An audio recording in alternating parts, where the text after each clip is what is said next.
Hi, I'm Bryson, and today we're gonna talk about how a fun childhood hobby slowly devolved into a hellish war of spiteful competition. How the shame and humiliation of losing festered inside me and drove me to do anything in my power to destroy my siblings. I'm talking, of course, about the Italiano Paisano himself, Mario. But before we delve into my villain arc, let's go back to a simpler time, when I was taking my first baby steps into the world of video games. It was all so new to me. It felt like I was a cosmic pioneer exploring a different galaxy. Super Mario Galaxy, the game where you traverse the universe as everyone's favorite Italian plumber. If you haven't played this game yet, change that immediately. When I play this game now, it feels like that scene from Ratatouille. Hello! It enthralled me as a child with its constant stream of new and inventive platforming ideas. After watching Brody play Galaxy for a while, I decided to graduate from game watcher to game player. Move over, Brody. Mom said it's my turn on the Xbox. I looked it up, and apparently being able to unfocus your eyes manually comes from the ability to relax the ciliary muscle, and not everyone can do it. So yay, we all learned something today. Look at these pictures. I can do this with my eyes whenever I want. It's great. It's dissociation on command. Oh no, I'm bored in class? Boom! Welcome to the blurry realm. My family and friends definitely make fun of me though, cause they can tell when I'm not listening to them. So the other day I was repainting the guest bathroom for the 6th time, and then I decided that I didn't like any of the doorknobs in the house, so I had to replace those. And hey, are you listening to me? Use both your eyes. As I was saying, I think I want to rearrange the furniture and go for a more rustic style, and you can also tell when I'm tired. Uh-oh, looks like it's past someone's bedtime. What makes you say that? And because of my wonky eye, my depth perception isn't great, and you guessed it, that means I'm terrible at sports. Honestly, I'd probably suck at sports even with perfect eyes because of my bad reflexes, but it's nice to have something to blame. I'm seriously scared to play basketball because I feel like there's a 50% chance that I'll get crossed up so bad that I break both my ankles and then get my nose broken by the ball. At my old place, I noticed that Bo had started to lick the corner of my couch every so often. It was kind of annoying, but he had conditioned me to just be used to him licking everything at that point. A few weeks went by, and he kept licking the couch regularly. Finally, I decided to check it out. Expecting a toy or ball or something, I reached in and pulled out a stick of butter! He had stashed it in my couch! For weeks! As I thought about it, I felt more and more betrayed. This wasn't just normal mindless stealing. This was calculated, it was intelligent, and it was planned. He not only stole from me, but he had the foresight to stash it, hide it in plain sight, so he could savor the flavor for longer. So I'd be there on the couch petting him and loving him, unaware of him enjoying his stolen goods. And then, several times after that, I'd come home to an empty butter wrapper on my floor. And get this, as I was moving away, we took apart my bed and found another stick of butter stashed behind it! Brotherly rivalry was just getting started. Let's turn up the heat and move on to the game that's been causing relationship-shattering screaming matches for decades. Mario Party, a family-friendly party game. This game introduced a whole new emotion to me. Bloodlust. One thing you should know about this game is that when I win, it's because of pure skill, but when you win, it's because you got lucky and those stupid bonus stars don't even count! When creating a game, it's important to strike a good balance between skill and luck, and in a lot of people's opinions, Mario Party is too much of a luck-based game. It's still super fun at parties if you're not taking it too seriously, which is probably why they call it Mario Party. Unfortunately, my brothers and I have no chill, so for us it was more like Mario Gladiatorial Combat. Our sibling rivalry seemed to leak into every aspect of our lives, and video games were no exception. Even being player 1 was a big deal. If my Wiimote connected first, Brody would shit his pants and disconnect all the controllers and resync them until he was player 1. As I was settling into my new house, I finally decided to upgrade to a big fancy bed. In my old bed, Bo always slept with me, and he had some separation anxiety, so I decided to let him join me on my new bed. The first few nights went off without a hitch. Then one night, I step out of the shower and he peed on my bed! I immediately started screaming at him and kicked him out of the room. I stripped the bed, and fortunately, my mom had encouraged me to get a waterproof sheet for my bed. I thanked my lucky stars because it was almost game over. There's no power on earth that can unpiss a mattress. It was a close call, but my mattress was safe. I marched over to Bo, shoved the pee-stained sheets in his face, and screamed, "What is this? Why did you do this? Bad dog!" Bo looked at me like he had never looked at me before, terrified and trembling. My anger melted away, and I started crying and apologizing. Fortunately, Bo never peed on my bed again, though, because he's been banished from my room for all time.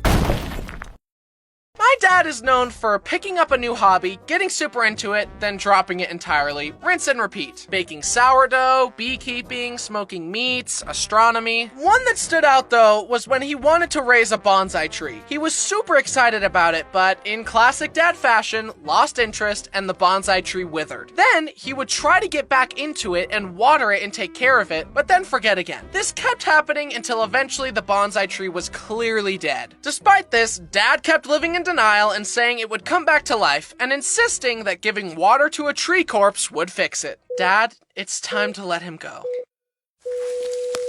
He's just a little thirsty. He'll be fine. Eventually, Dad was forced to admit defeat and throw the tree away. But I wanted to make him feel better, so I bought him the Lego bonsai tree set as a gift. Here, Dad, it's a pretty bonsai tree that you can't kill. But a few months later, I came home to visit and discovered that it had fallen off his desk and broken into a million pieces. This bonsai tree required no soil, no water, and no maintenance. And you still couldn't handle it. How are you ever allowed to raise children? But the worst was when I moved into my new house. Everything was brand new. I was so happy. Then we discovered that Winston had peed in one of the only carpeted rooms in the house. Almost everything else was hardwood, and he purposefully peed on the carpet. My mind flooded with rage. Destroy the child. Oh, that sounds a little dark for you. Now, go ahead. It'll be easy, like breaking a toothpick. Show me.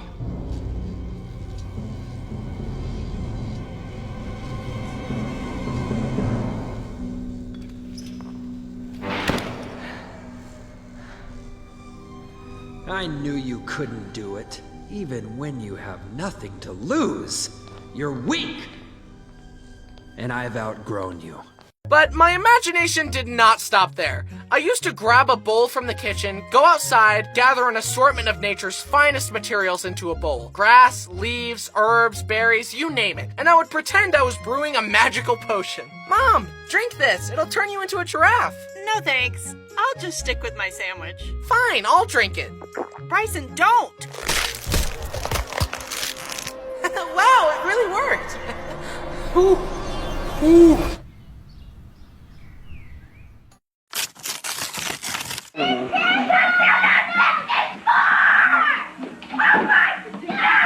It's a Wii. Wow, this is gonna be so fun. Look, the Me channel. I want to make a Me. Don't worry, I'll make one for you. You're probably too dumb to figure it out. What? I said you're too young to figure it out.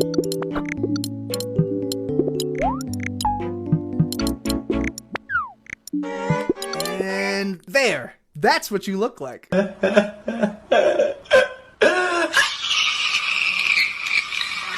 People often think that homeschooled kids are really good at math and science, but really bad at social interaction. Unfortunately, I'm just bad at both of them. And I know I'm not the only one who feels inadequate watching those documentaries about gifted kids. They're all like, at age 2, he was already speaking English and Spanish fluently. By age 6, he already graduated high school valedictorian. And by age 10, he had a doctorate in neuroscience and astrophysics. And just last month, he earned a Nobel Prize. If someone made a documentary about me, it would be more like, at age 2, he finally learned to walk. By age 6, he learned how to not spill chocolate milk. And by age 10, he was already drawing silly little pictures. Woo!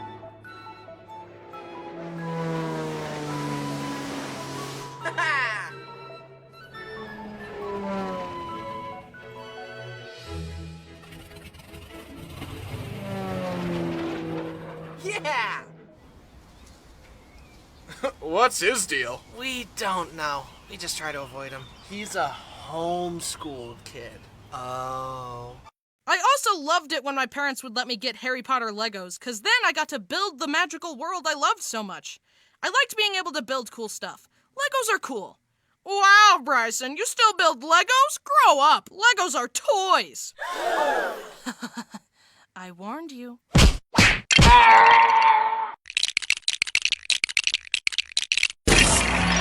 It's a highly sophisticated interlocking brick system. The box for this one said ages 8 to 14. That's a suggestion. But I wasn't just susceptible to scary things in movies. I also fell victim to fear-mongering stories designed to make me more obedient from my parents. This is Santa. If you're a good boy, he'll give you a present at Christmas. Awesome! And this is the boogeyman. If you're a bad boy and disobey us, he'll kill you. Slowly and painfully. He'll violently rip your arms off and use them to bash your head in.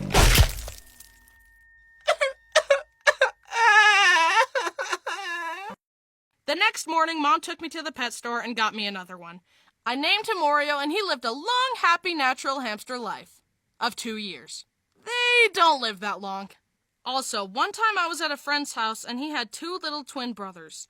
They were given 2 pet guinea pigs the day before, but they had already died because the boys were convinced that guinea pigs could fly, so they took them on the trampoline and tested their theory. Rest in peace. Anyway, at that time, I also had a pet guinea pig named Link, and the boys with tears in their eyes asked, "Our guinea pigs died. Can we have your guinea pig?" And that was when I learned the valuable lesson of how to say no to people. In conclusion, I'm grateful to my dad for encouraging me to follow my passion and helping me build my career. And then letting me use said career to make fun of him in front of millions of people online. Yeah, about that. Me and the board of directors have discussed this blatant defamation, and we've unanimously voted to kick you out of the channel. But you can't do this to me.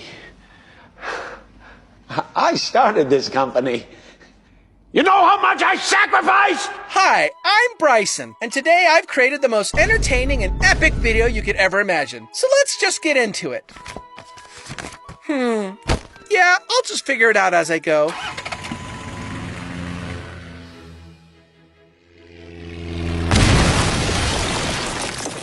Lots of dogs bark at each other. Let's crank it up from a misdemeanor to a felony. He steals garbage from my trash cans and then stores it outside. It's like a dragon with its hoard of gold, except it's a dog with trash. Literally, as I was writing this script, I heard him start mucking around in the bathroom trash can. I get bloody noses in the winter, and my used bloody tissues are some of his favorite things to steal for some reason. I guess he has a taste for human blood now. It's probably fine.